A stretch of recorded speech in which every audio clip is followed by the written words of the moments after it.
Hola, buenas tardes. Hoy quiero platicar con ustedes acerca de el tema de este video, que es por qué identificar la misión de vida a temprana edad.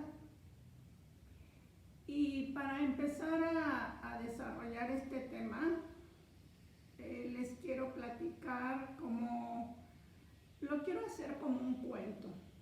Les voy a contar el cuento de cómo yo descubrí mi misión de vida. Bueno, yo era una persona que no podía concentrarme bajo ninguna circunstancia, nunca. Yo seguramente cuando era niña tenía déficit de atención, pero en aquellos años no existía el recurso, por lo menos para mi mamá, que yo lo identifique, el que te llevaran a un psicólogo, el que te llevaran con un pedagogo, que te llevaran a regularización. Pues en mi caso no fue así. Por lo tanto, pues yo tuve que pasar muchos años de mi vida sin poder concentrarme por largos periodos de tiempo. Como para mí ese era mi estilo de vida, pues yo no lo consideraba jamás una dificultad. Fue hasta que yo tuve 40 años cuando yo fui a un lugar donde era requisito que yo me quedara sentada escuchando pues lo que ahí se decía. Era un grupo de autoayuda. Y en ese grupo, pues uno de los requisitos era que permanecieras ahí en el lugar. Podías permanecer el tiempo que tú quisieras, pero te invitaban te invitaban a que te quedaras por lo menos 2 horas. Y para mí, pues era muy difícil tratar de quedarme 2 horas porque pues yo tenía estos problemas de atención que siempre quería yo que todo pasara rápido, rápido, rápido. Si yo estaba en la cola de las tortillas, que rápido me vendieran a mí las tortillas. Si yo estaba en el banco, que fuera la primera en pasar a la ventanilla. O sea, siempre viviendo de una forma así como muy acelerada, porque yo no podía esperar. Y todo para mí era motivo de que todo tenía que pasar rápido, rápido, rápido, rápido. Y ahí en ese lugar fue el único lugar donde yo me pude concentrar, donde yo pude permanecer sentada por un espacio de 2 horas. Y pues así pasaron muchos años, muchos años, en los que yo fui adquiriendo esta práctica, fui adquiriendo esta disciplina de quedarme sentada en un lugar. ¿Y qué creen que yo descubrí después de estar ahí sentada, observando y escuchando lo que ahí se decía? Yo normalmente iba en las mañanas a este lugar. Y cuando yo salía, pues regresaba a mi casa, comía y después de comer me iba yo a trabajar. Cuando yo regresaba al trabajo, yo me empecé a dar cuenta que mis periodos de atención habían aumentado mucho y que yo estaba muy atenta a lo que pasaba ahí en mi trabajo. Y a mí eso me empezó a llamar mucho la atención porque porque yo dije, si yo pongo atención en la mañana, ahí en este lugar a donde yo estaba, yo me daba cuenta que en la tarde también ponía yo atención. Y bueno, pues con el paso del tiempo, que yo no lo sabía, en ese tiempo no lo sabía, yo lo tuve que ir descubriendo, pude parar mi mente, pude ser más receptiva y prestar más atención, estar más atenta, y me di cuenta que al estar más atenta, mi mente ya descansada, mi mente ya no pensando en que tenía yo que correr de un lugar a otro y que rápido me atendieran y que todo, yo me empecé a dar cuenta que yo empecé a ser muy creativa. Y también me di cuenta que empecé a innovar cosas. Y a mí eso me llamó la atención porque ¿cómo era mi creatividad? Yo estaba trabajando y mi trabajo en ese tiempo era con niños. Y yo me daba cuenta que los niños no me desesperaban. Al contrario, que yo les prestaba atención a ellos y que al prestarle atención a ellos, yo podía hacerles preguntas. Y cuando yo les hacía preguntas, yo les decía, a ver, en lugar de darles órdenes, yo les hacía preguntas y les decía, por ejemplo, daba yo terapia de lenguaje en ese tiempo. Y yo le decía, abre la boca. Y el niño no quería abrir la boca, por ejemplo. Y entonces, pero la manera de como yo hacía que el niño abriera la boca, yo le decía, mira, si abres la boca, te doy un dulce o te doy un premio. Y entonces el niño abría la boca. Pero después dije, no, ya no voy a hacer eso con el niño. Mejor le voy a preguntar por qué no quiere abrir la boca. Entonces le decía yo, ¿por qué no quieres abrir la boca? Y decía, porque quiero jugar. Y entonces yo ahí hacía un alto y decía, el niño quiere jugar y yo quiero que abra la boca para hacerle la terapia, para ponerle lavatelenguas, para darle masajes, para empezar la terapia del lenguaje. Y entonces yo, cuando el niño me dijo, porque yo quiero jugar, entonces yo hice un alto y dije, aquí hay unos intereses completamente distintos, porque él quiere una cosa y yo quiero otra.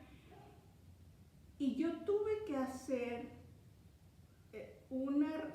se llama recursividad. O sea, ¿qué quiere decir recursividad? Quiere decir que yo hago una interacción con el niño y esa interacción se me regresa y viceversa. Es como un bucle, como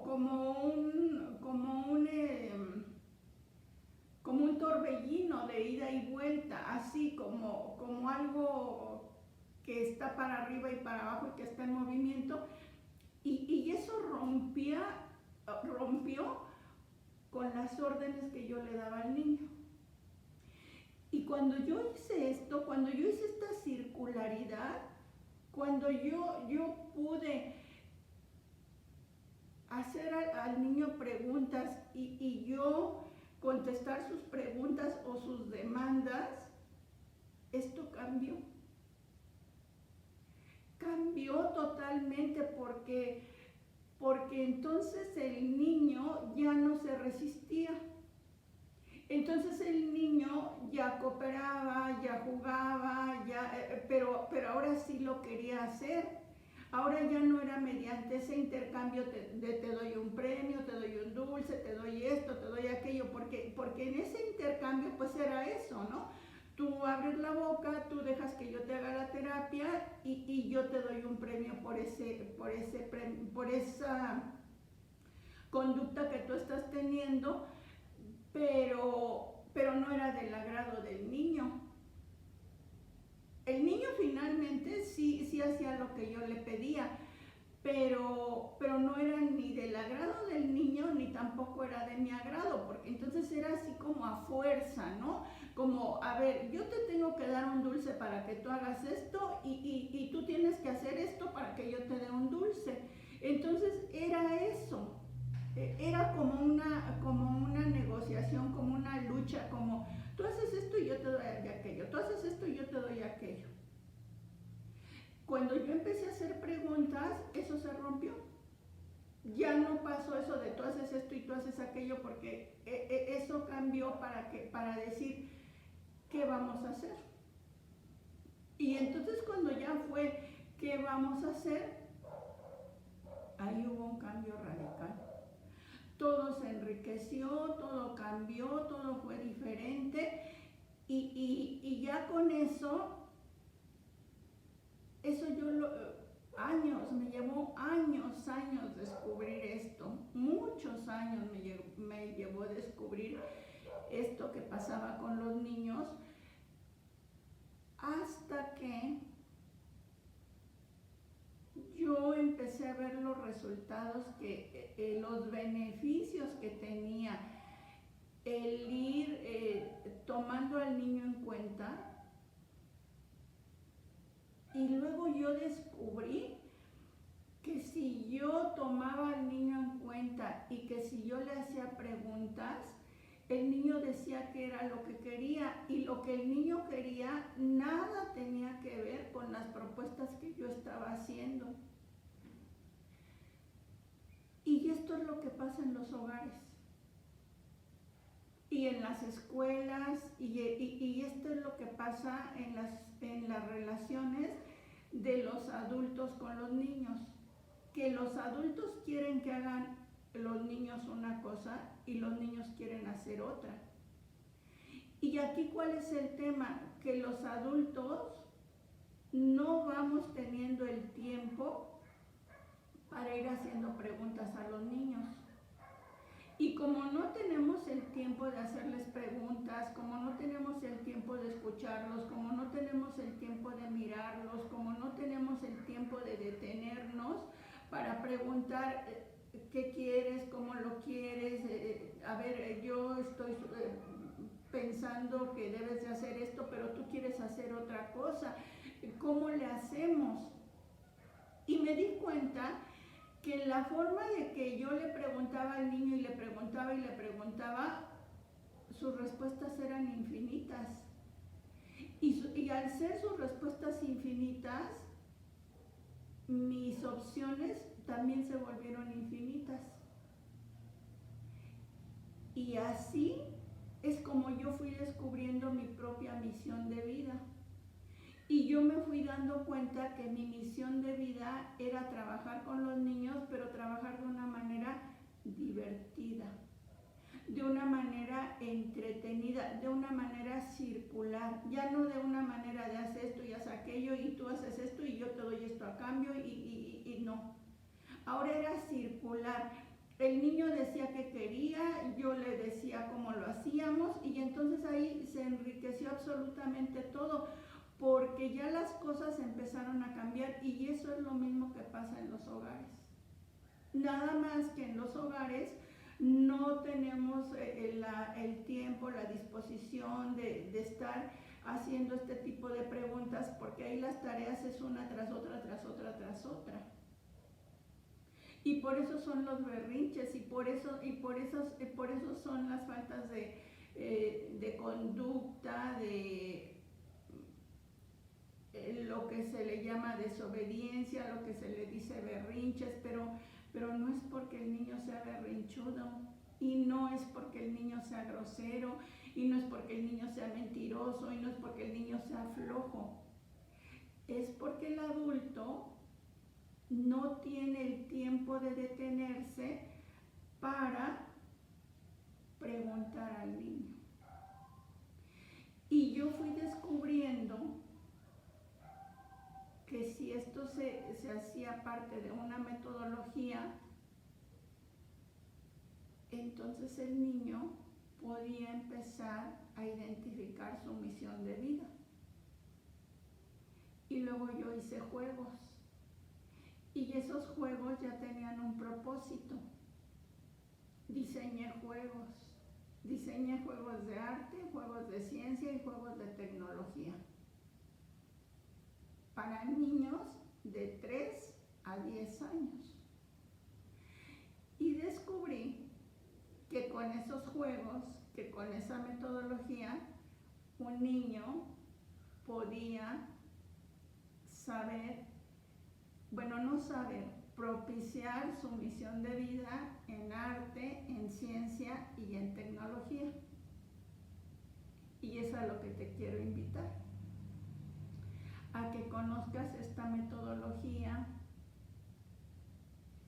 a que conozcas estos resultados y a que sepas que tu hijo de 3 a 10 años, en este rango de edad de 3 a 10 años, puede propiciar su misión de vida. Y tú como padre, como madre de familia, puedes tú también saber en estas áreas, arte, ciencia y tecnología, para qué es bueno tu hijo, desde estas edades. No necesitas esperarte hasta la vocacional, hasta la preparatoria, hasta la universidad, porque no sabes si va a llegar hasta allá. Y si llega, tampoco tienes la certeza de que va a trabajar inmediatamente en lo que a él le gusta o en lo que él quiere. Por eso es que los invito a que se pongan en contacto conmigo. Voy a poner mi WhatsApp ahí en el título del video, pero también se los voy a decir. Para quien esté interesado, se ponga en contacto conmigo y le diga cómo podemos hacer esto una realidad. Yo soy Martix y mi teléfono, mi WhatsApp es 55 39 72 83 03. Chao.